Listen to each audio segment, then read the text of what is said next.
The third one, so you have the market, you have the standard, but you don't have the infrastructure to compete. Your logistics charge is one of the most expensive in the world, so that now threw us into water, aircrafts, aerodromes. So sometimes I ask myself, who are you now? What are you trying to solve? Negotiating with Boeing? Going to where Stuart comes from, a place I like in Bunyoro. There was a 1,000-ton ship built in 1929 called Crindon. The Bunyoro call it Kalindoni. They were taking timber and stuff from Congo. They bring it to, that's how Masindi Hotel was built. They bring it to Kyoga. They end up in Mombasa. That ship sank in 1962. We've not been able to pull it up, so we are using 15 horsepower engines to cross to Congo. How can I trade in East Africa like that? So you have to go and find out, how did they do Kalindoni and I can't do something today? So you're so busy trying to solve structural weaknesses that really need time. So finally, you have the market, you have the standard, you have the infrastructure. I think Angelina said it, the Chinese, okay.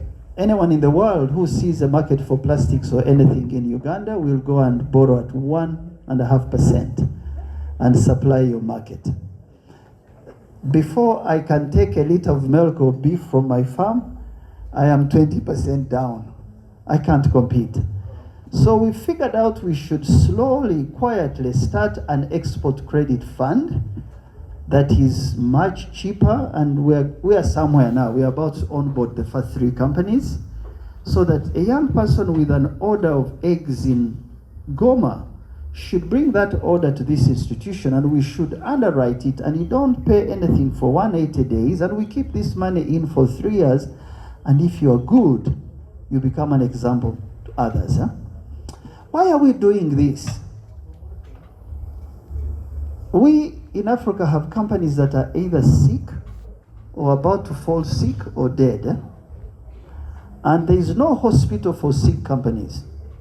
A sick company like Samsung was very sick for 17 years, but they kept treating it until it became a champion. So they took it from the hospital bed, it became a champion. You, when the company falls sick, you say, I don't care, that's Angelina's company. So we're trying to figure out around this fund, can't we have a hospital, a clinic for companies, so that we can say, open your mouth, what did you eat last night? Your corporate standards are wrong, you shouldn't take this money. Why are we hiding from each other if we really want to grow these entities? So that 4-pillar model is beginning to disrupt culture. What is culture? Culture is a shared symbolic landscape that we use to construct our reality. That's my description of culture.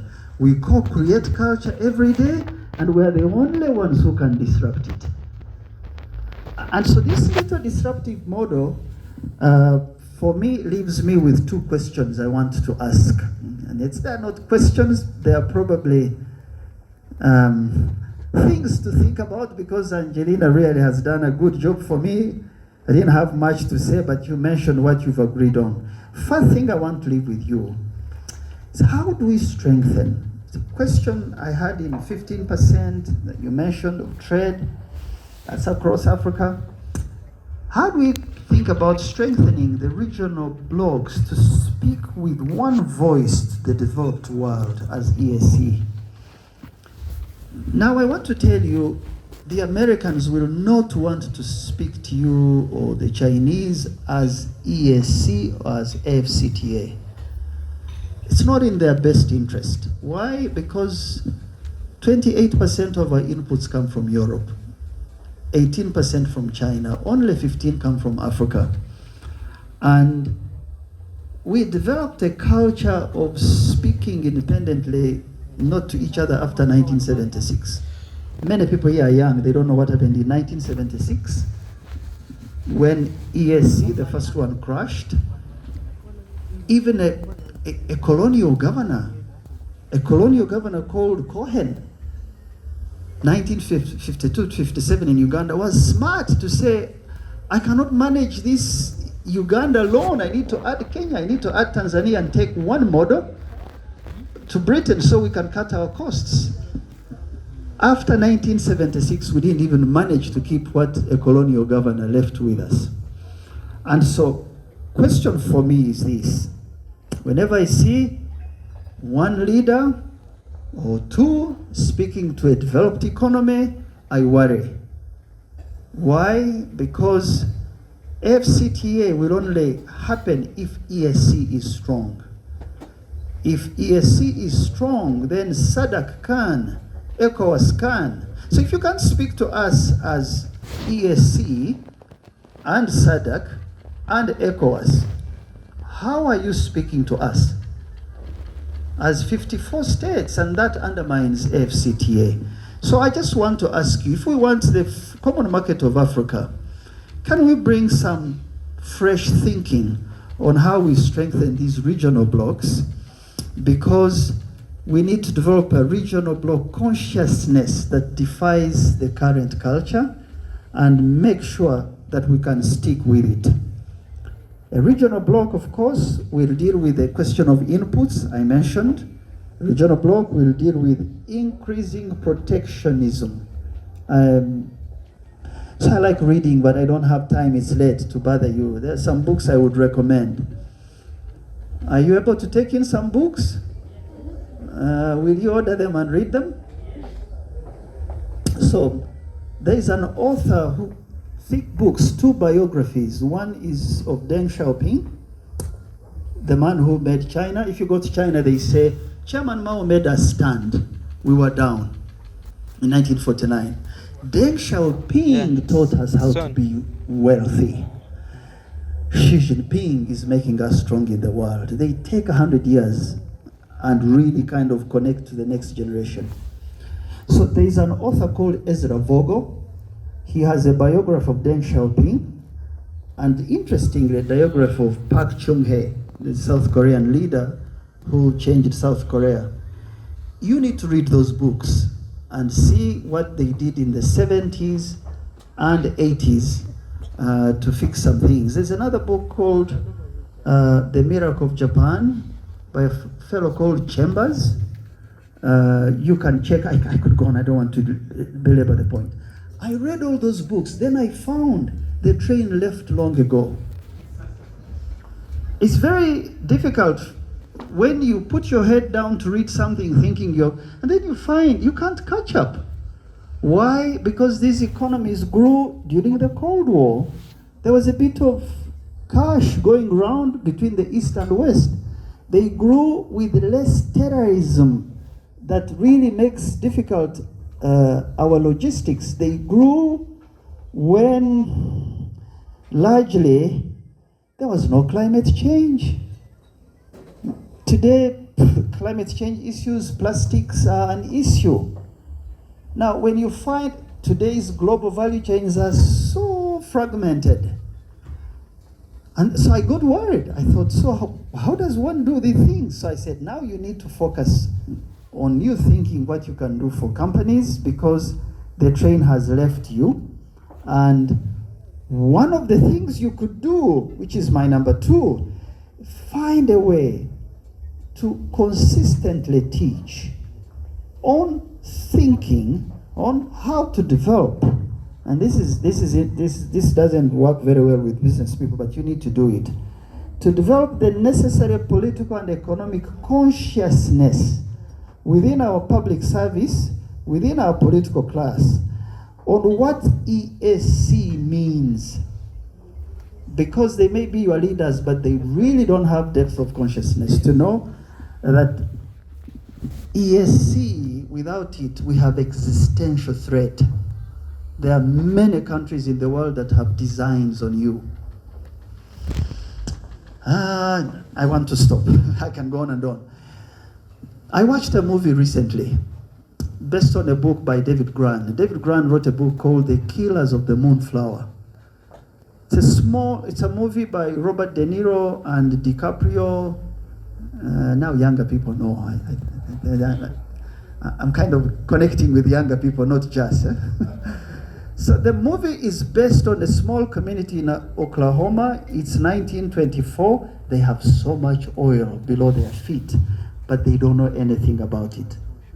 So people who are knowledgeable come into the community, destroy it, and take out the oil, and that community has never recovered. If you're not sure of who you want, what you want, and you don't have that strategic political consciousness about what you want, many people have designs on your rich continent and your rich ESC. So for me, leadership is not the position. Leadership is ideas that you have, and whether those ideas can build tomorrow. So to conclude, as we grow older, my 9-year-old daughter has been an interesting case study for me. She goes out in the garden and she's picking plants and flowers and she's singing and she's talking to them. And she picks stones and she's completely absorbed in her reality. In psychology, they call that lantern consciousness. When you are young, you see more. You don't fear risk. When you are older, you suffer from what they call spotlight consciousness. It's the routine, it's what I'm focusing on, it's the ideas that I know, that's it. To disrupt the lack of cooperation and destroy NTBs in our region, we have to have lantern consciousness. See more where people see less. And if you don't mind, I would like to stop here. I want to thank you so much. I have had regional content. Fantastic. I want to have a conversation with you. And part of regional content is making movies. Young people in Kenya, Rwanda, Burundi, Uganda. So much money that we leave on the table, yet this is what really kids enjoy. If I tell you the plants I grew, using at cattle watering holes, a lot of untold stories there. Harmonized standards, you couldn't say it better. Why should we have a standard in Uganda, then in Kenya they check it, then in Tanzania? I really don't like, the big brother who says, come play with me, but now when I don't want you, go. Do you know that mentality? I kind of feel it within East Africa. When we have a crisis and we come together, we want something, when it ends, say, I will see you tomorrow. We have to stop that. There's no big or small brother. None of us has taken an object into space. Even Israel, so little, has taken many objects. What have you taken into space for you to be big? So, I like harmonization. Interest rates, that's what I'm fighting on. We now have an entity that will offer companies 5% and keep money in so that we are able to pursue exports. And I really thank President Museveni. President Museveni belongs to a class of probists. I'm taking another speech now. You know probists? Everyone who has changed society has been a probist. You look at Albert Einstein, he was probing what is out in space in this area we live in. If you take Karl Marx, he was probing the forces of social motion that change society. If you look at, who else can I mention? Even if I stop there, people who probe under the surface and above tend to change society, tend to kind of hold fast on things that matter. So all these ideas I'm telling you, he takes them like a 30-year-old child, understands them quickly, and says, what do you want? Do you want to go and talk to so-and-so? I'll make a call. But sometimes our public service, and I said political consciousness, they just don't get it. So I think I'm complaining. I said I'll never complain. I like interest rate, dispute resolution. So my sister, what I want to do is have a chat with the leadership and see if we can take some of the actions we're doing in Uganda Because even if Uganda succeeded on exports, it will never ever make it without Rwanda, Burundi, Tanzania. It doesn't make sense. That's why the rest of the world, that's why that continent called America, people were buying land so that they can be between two seas. However small you are, again, I really like history. History is interesting. I was reading recently, but I have to stop. So someone purchases Louisiana, right? And another person sells it. But none of those people live on that land or have an idea what is happening around them. Sometimes I feel that way. I think it was one of the French leaders, I don't think was it Napoleon? Could be Napoleon looking for money to fight wars. He talks to Jefferson. He says, I can sell you that piece of land. And Jefferson says, how much? I can buy it. Who else is there? Don't worry. Whoever is there, they don't matter. If we do not begin to speak to each other plainly as brothers and sisters, and we truncate communication through other areas in order to understand each other, we'll not build trade. So I really want to have a chat as our committee and EABC committee, and I want to push these NTBs out by having language and meaning that makes sense to young people's businesses so they can get jobs. Thank you. God bless you.